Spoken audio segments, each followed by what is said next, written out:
गाउँमै आयौँ। यहाँबाट हामी आज नै समय रहेकोले सबैभन्दा पुरानो तिब्बतियन रिफ्युजी क्याम्पको गुम्बातर्फ जाने भयौँ। अर्थात् अघि जसरी हामी मसा गाउँ पुगेका थियौँ, पाखाथरबाट ठिक्क विपरीत दिशातर्फ बढ्दैछौँ हामी। यो ढोर खोला, यता उत्तर गङ्गा मिलिसकेको छैन। हामी बोनको गुम्बातर्फ बढ्दैछौँ। यहाँ माने रहेछ। आज यहाँ विश्व शान्तिको कामना गर्दै विशेष पूजाको आयोजना गरिएको छ। वर्ष दिनमा लाग्ने विशेष पूजा हो यो। भिडभाड छ अहिले यहाँ त्यसैले।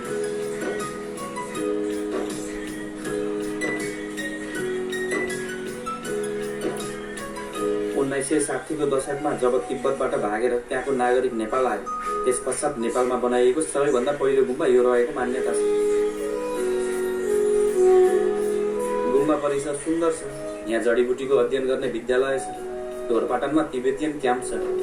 तिब्बतबाट त्यो बखत भागेर यहाँ आउनुहुने वयोवृद्धहरू अझ हुनुहुन्छ यता। हामी उहाँहरूसँग भेटेर पनि कुराकानी गर्ने नै छौँ। ल हामी ढोरपाटनको लगभग अन्तिम गाउँ